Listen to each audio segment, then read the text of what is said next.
I love the National Treasure movies. I have them both on DVD, and I'm very surprised that they still work.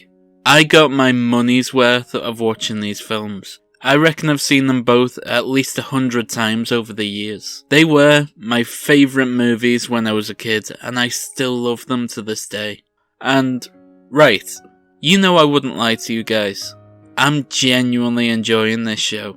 For those who haven't seen it, they've basically done a sequel to the National Treasure films, without one of the best parts of the franchise, Nick Cage. I've got a theory that this show was originally written with Nick Cage in mind, but for whatever reason they couldn't get him, so they did it without him. The previous episode was very Elvis focused, and if you know Nick Cage, you know that he loved Elvis. He loved him so much he married his daughter. So in this episode of National Treasure, we see them get up to some classic National Treasure shenanigans. And I wanted to talk about how great it is to have Riley back after all these years.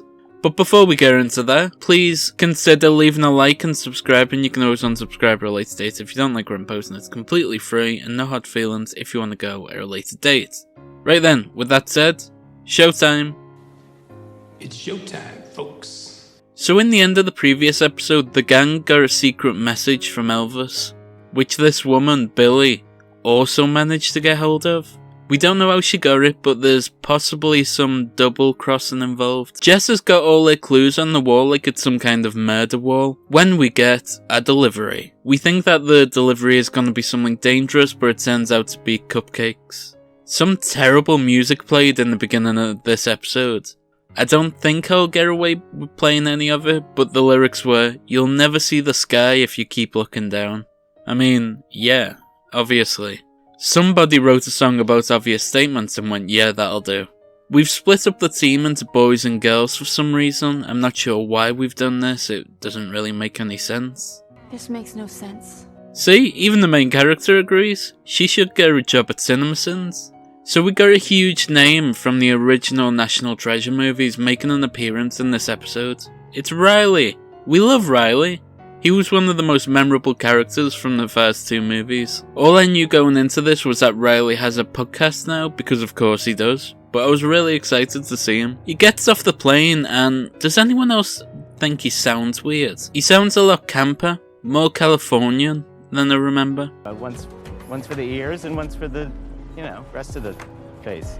Is it just because it's been years since he played the role and he didn't remember what voice he used for the character? I don't know. We see the girls have some banter. I've got to be honest, one of the weaker parts of this show is when the main crew have their banter. I know that's a huge thing to be lacking in, a set of decent main characters, but we're here for the mysteries and the huge leaps in logic. We're not here to get along with them. We cut to a big scary board meeting that I can guarantee you is what every company's board of directors look like in the 50s. Billy seems really out of place here. Billy described something as a real TikTok moment, and I threw up in my mouth a little. Yeah, it was a real TikTok moment. So cringe. Who wrote this dialogue? Catherine Zeta-Jones is an old lady. She's got to be, 60? She doesn't know where a TikTok moment is. I doubt she even knows what TikTok is. The gang are at the wake of the FBI agents from the first two movies, played by Harvey Keitel, and they spot Riley from across the room. It is so much fun having Riley back. I love that guy. I was grinning from ear to ear as he was chatting with him in the garden. He's brilliant. He also references Nick Cage's character, saying they've been working on something for years. This is definitely setting up National Treasure 3, isn't it? They referenced 47 reasons to be interested, and I'm not sure what that could be referencing. Someone let me know in the comments. The team tell Riley the clue they got from Elvis in the previous episode, and they quickly realise that Nick Cage was the genius one.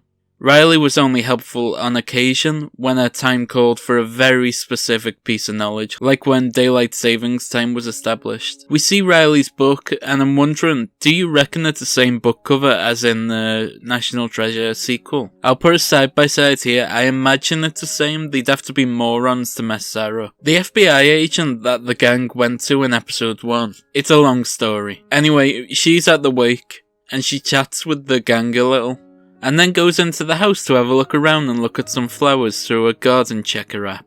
Why does she have that pre-installed on her phone? Is she a big gardener? Or did she go looking for poisonous plants and... No, that doesn't make any sense. Why was that app on her phone? Who has a flower checking app just pre-installed on the mobile? Riley goes to the study of the FBI agent from the movies, and he notices how he has a French copy of his book on the shelf. He accidentally stumbles upon a secret room. Typical Riley. There, we see him interact with Ben Franklin's glasses from the first movie, and we get a little flashback. That's good fun. Doubling down on the typical Riley-ness, Riley then activates a trap.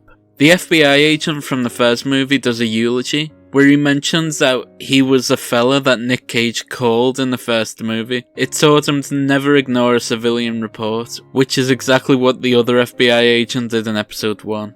Awkward. I really enjoyed Jess and Riley trying to get their way out of the secret room. Sure, it was just an excuse to show Riley being stupid and the new team to be so much smarter. But honestly, I really enjoyed it. It was some good old National Treasure fun. Harvey Keitel set it up so the room could only be opened with a password. And he apparently hid clues in case you forgot what there was, because he had dementia. But he hid the clues in really odd ways, like 2 of the numbers were under the dog. If he forgot what the code was, how's he gonna remember to look under the dog? Pretty stupid, but like I said, good, harmless, National Treasure fun. The writers wrote a scene where Liam's mum tells him how proud he is, that he never gave up on his art, because there's nothing a screenwriter needs to hear more than his parents saying how proud he is of them. About what? For saying that you'd regret wasting all your time on music. I was so wrong. This is definitely projection, isn't it? Just transpose music for screenwriting and you've got the screenwriter living out his dream. Jess has a That's So Raven moment, and she pieces together the bit of the clue that was given to them by Elvis in the previous episode. They managed to guess the code that Harvey Keitel set up for himself just in time.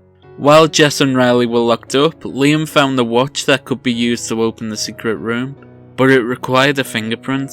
But they didn't do anything about it.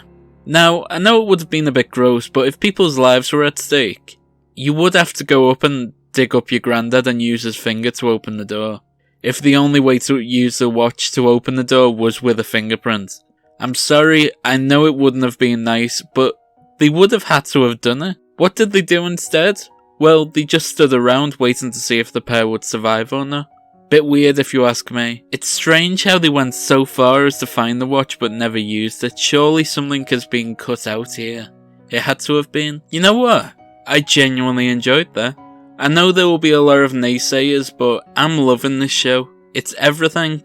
Well, it's almost everything I loved about the National Treasure movies. Obviously, I miss Nick Cage. Seeing him make huge leaps in logic and make connections out of loose threads is great. I'd watch that for 5 hours on loop. What do you think of this show so far? Are you enjoying it? Do you want me to talk about it more? I'll only talk about it more if, well, one of 2 things happen. 1, it gets a bunch of views, or 2, people ask for it in the comments. If yous ask for it, I will cover it. Right, anyway, I'm gonna let you go. Be sure to stick around for the meme of the day. If you've watched this video and you're still here, please consider leaving a like and subscribing. You can always unsubscribe at a later date if you don't like what I'm posting. It's completely free. And no hard feelings if you want to go at a later date. This is the meme of the day. Alright, I'll let you go. Bye.